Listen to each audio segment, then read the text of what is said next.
a mais uma edição do Café Filosófico, do projeto de extensão aqui do CFP e da UFRB. É uma grande honra contar com a presença de vocês aqui, alunos da Escola Criação, os alunos da Escola Pedro Calmon e do CETEP. Bom, esse projeto é um projeto que visa trazer a filosofia para próximo da comunidade, para mais perto da comunidade. Então, a gente já discute bastante filosofia no Centro de Formação de Professores. A intenção do projeto é fazer com que a gente possa discutir temas que sejam relevantes também para a comunidade, mas de maneira mais próxima da comunidade. Então, esse momento é um momento importante em que a gente pode se encontrar e discutir de maneira mais descontraída sobre os temas mais relevantes, né, para serem discutidos. Bom, como a próxima semana é a Semana Nacional do Meio Ambiente, nós pensamos em antecipar um pouco as discussões e trazer essa temática aqui para essa segunda edição do Café Filosófico Científico.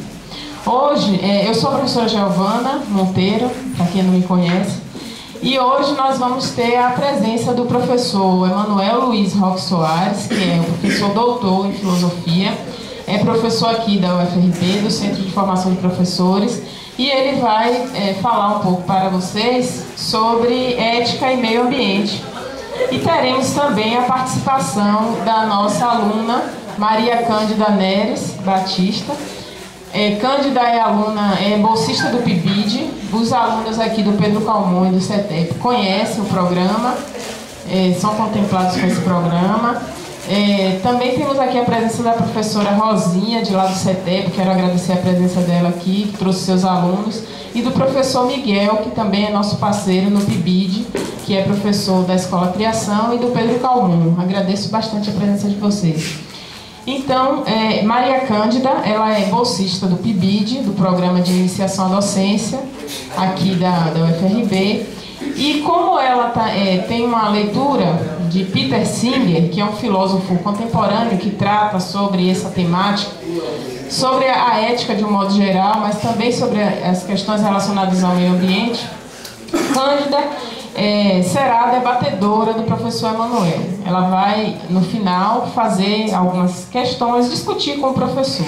Ao final da palestra, da fala do professor, vocês também poderão fazer seus questionamentos. Vocês receberam alguns papeizinhos aí nos quais vocês podem escrever as questões. Se não quiserem vir aqui perguntar, pode passar o papel com a questão para mim que eu faço, se ficarem tímidos. E no final também nós teremos o sorteio de 2 livros que foram doados pelo professor Emanuel. Bom, eu convido então agora aqui para a mesa o professor Emanuel e a estudante Cândida.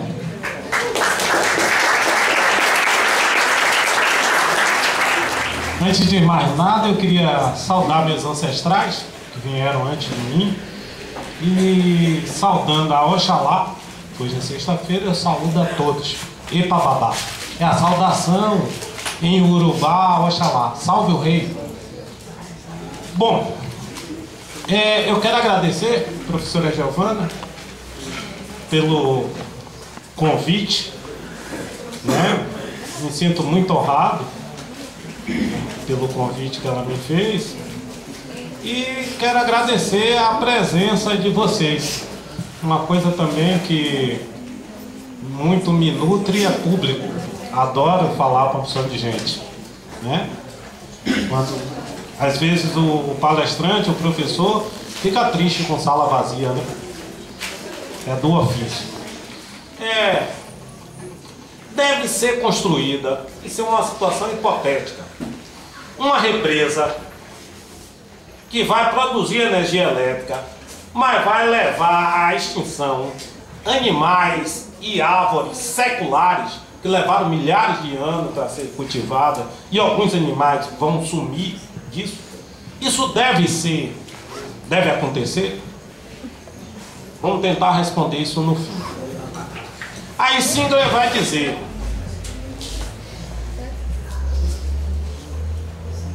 que o problema maior disso aí está na tradição ocidental. Toda a nossa tradição do Ocidente nos bota como seres racionais e superiores E como a natureza, as árvores e outros animais, fosse alguma coisa que a gente possa manipular. E essa tradição ocidental nossa, pior ainda, ela está escrita. E ela está escrita na Bíblia e em alguns livros de Aristóteles e de Tomás de Aquino. Principalmente a Bíblia, que é o que se tem, vamos dizer que Tomás de Aquino, Santo Agostinho e Aristóteles, só quem tem acesso aos filósofos. Muita gente nem ouviu falar. Mas a Bíblia, ela é uma tradição pesada que nos bota acima de tudo. E o Singer vai citar primeiro Gênesis, né? Que está lá bem claro.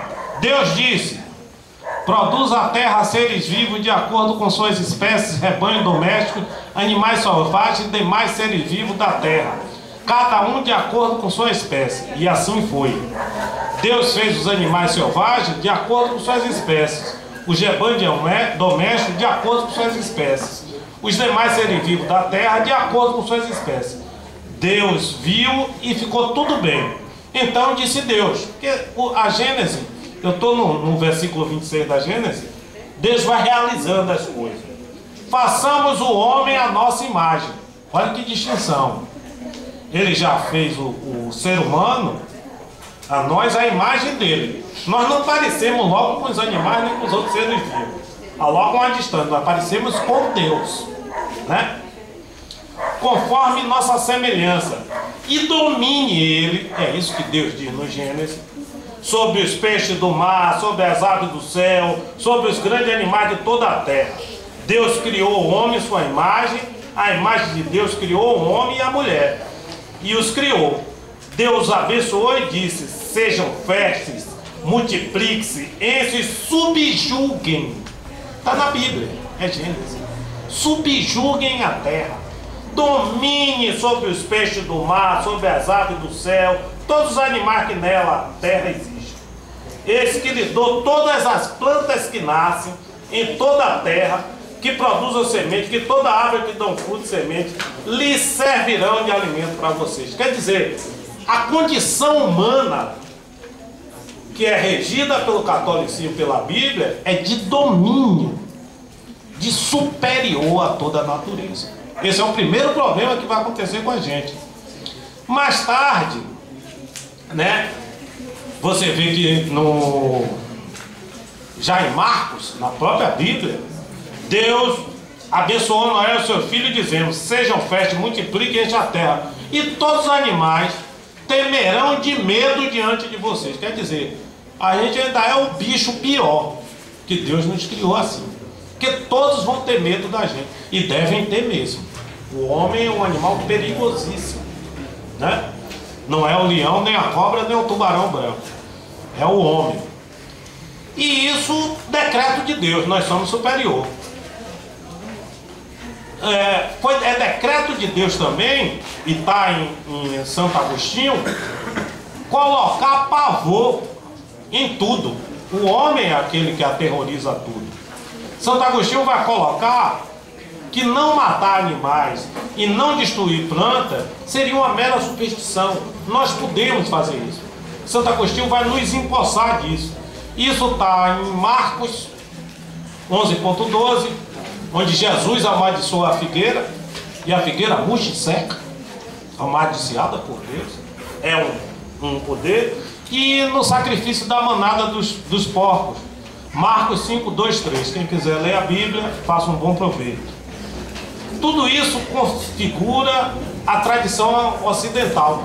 Ou seja, apareceram poucos que tentaram salvar os animais. Também na Bíblia vai aparecer Basílio, Crisóstomo e São Francisco. Eu me lembro desses três. Quem lê a Bíblia, que tem que se lembrar demais, que é a favor dos animais, do meio favorecido, que tal. Tudo isso configura uma tradição que os seres humanos são os únicos importantes moralmente. Desse modo, não existindo pecado na destruição dos mesmos, exceto quando isso prejudica o humano.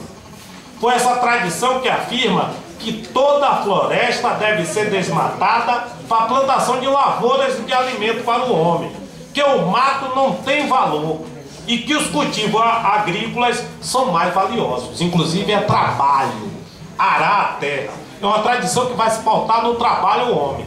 O homem que destrói a floresta para plantar é o homem do labor e do trabalho.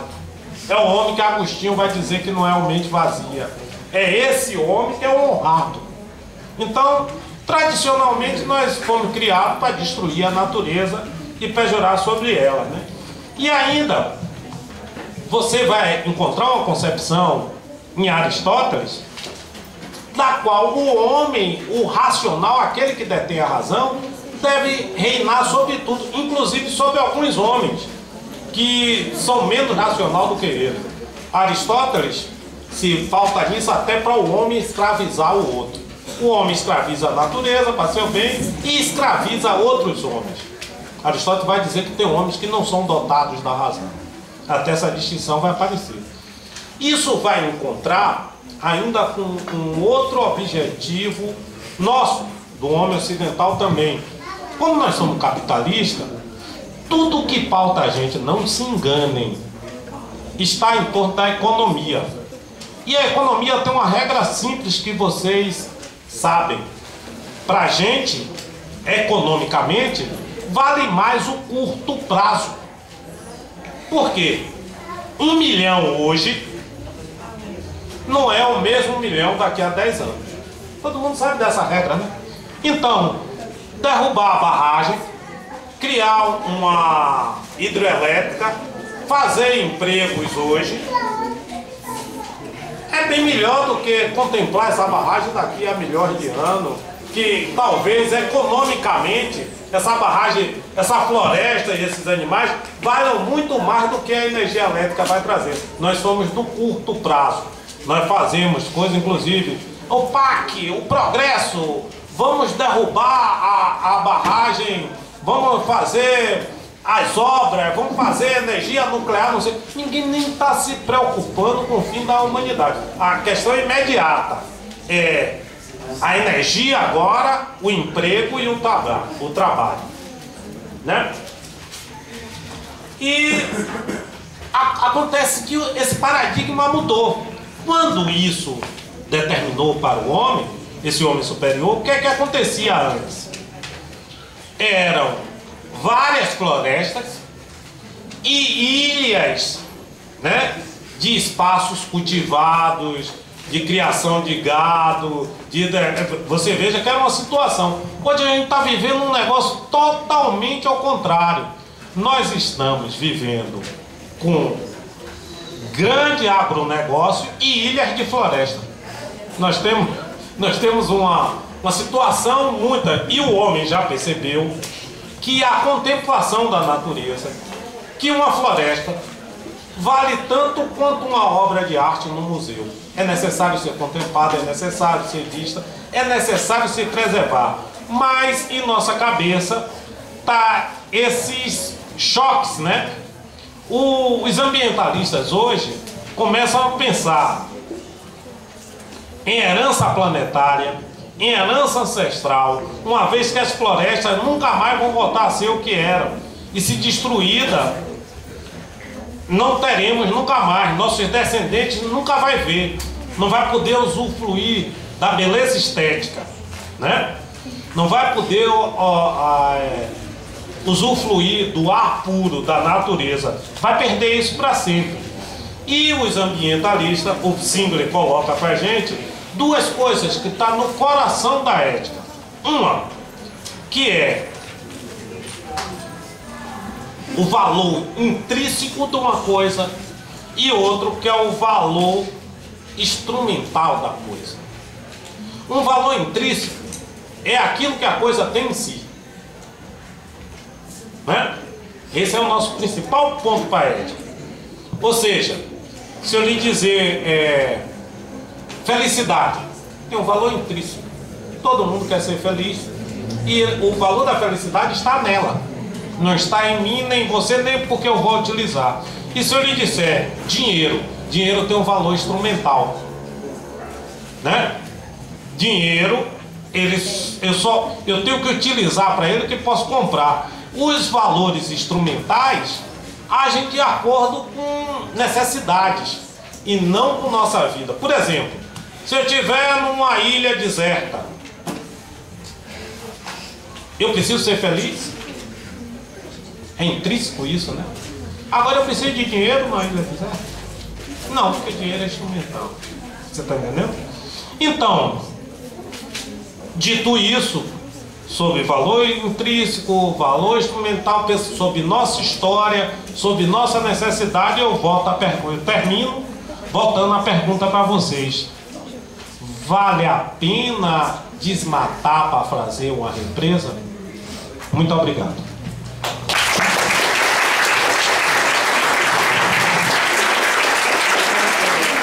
Eu acho que falar de ética ambiental no nosso tempo, século XXI, século XX, século XXI, é mais que urgente, é extremamente necessário falar de ética ambiental.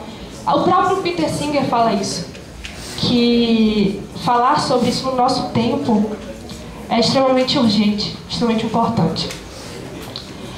Essa ética ambiental defendida por Peter Singer deve se basear em argumentos que são baseados em interesses das criaturas, tanto humanas quanto não humanas. Então, a partir do momento que ele diz isso, ele já faz uma crítica à tradição ocidental de ética, que considera que ética só é ética porque é ética humana, porque diz respeito ao homem, somente ao homem, e não inclui, nesse sentido de ética, criaturas sencientes, que, como Peter Singer fala. A gente já pode ter uma ideia do que seria esse conceito de igual consideração de interesses.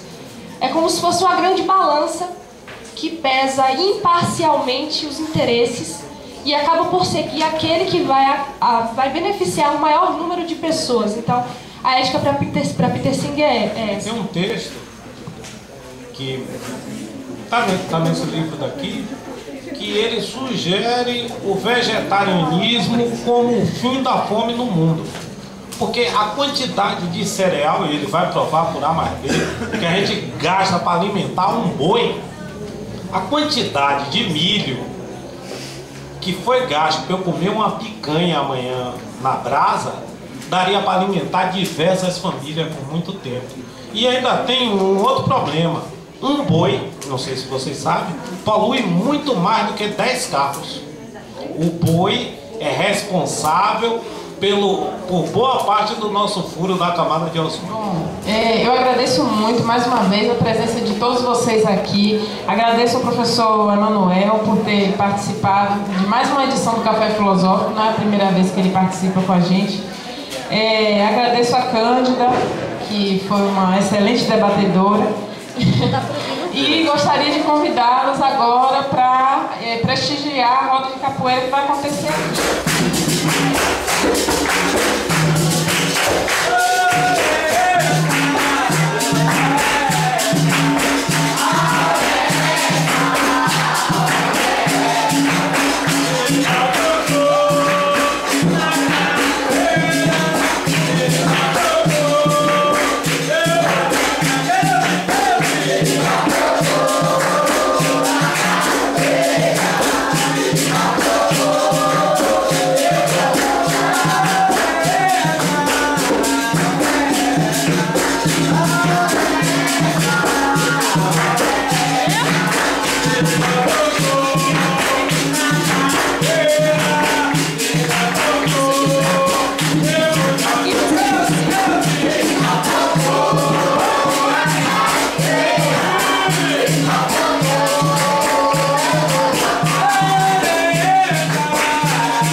Marcelo.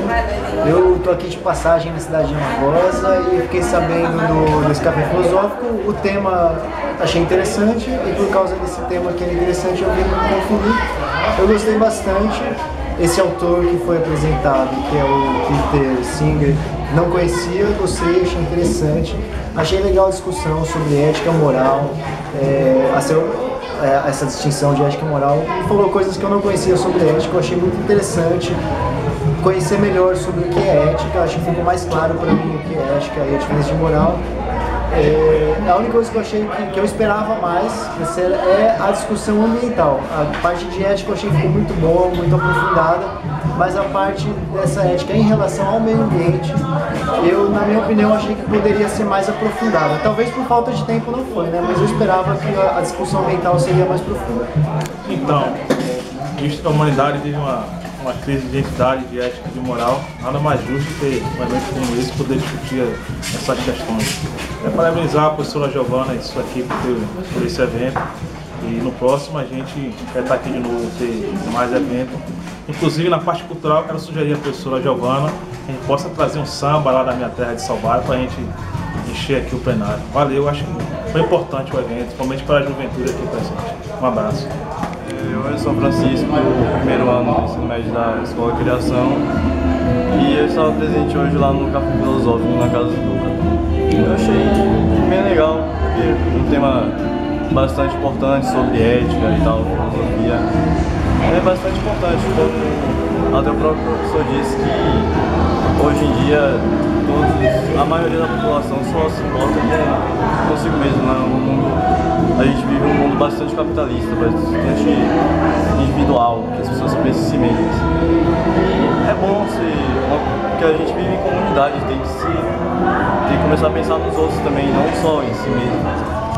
Eu gostei do Café Filosófico porque teve uma coisa diferente, que ao invés de estar só no âmbito da universidade, a gente só encontrar alunos da filosofia, teve estudantes das escolas que vieram com os professores apoiaram, e aí e também eles responderam, perguntaram, que às vezes muitos ficam tímidos e não perguntam, a maioria perguntaram, então eu achei legal isso. E aqui para Amargosa, que o centro é mais ficar dentro de casa, eles, ao invés de ir para casa, se ocuparam e vieram para cá. Então eu gostei por causa disso. O que mais me tocou foi isso, a presença dos estudantes das escolas. Meu nome é Camila. Eu achei interessante a proposta do Café Filosófico. Eu acho importante sim ter esse diálogo entre a universidade e a comunidade. E o tema também eu gostei bastante, que foi ética e meio ambiente. É uma coisa que é pouco discutida na universidade, pouco discutida na sociedade em si e também no âmbito acadêmico e escolar. Achei bacana. Então, eu acho que foi muito bacana essa ideia de poder fazer um café filosófico com essa temática, né, para discutir a questão de meio ambiente. E saber que juntou pessoas de outros espaços, né, que veio pessoal da escola pública, da escola privada. E pelo que eu entendi, o pessoal saiu comentando muito, chegou, eu acho que isso já é bacana para um encontro desses, assim. E poder participar também lá como profano, propondo uma gastronomia, uma bebida, uma coisa paralela ao evento, achei que foi bem legal, assim. O evento é de parabéns.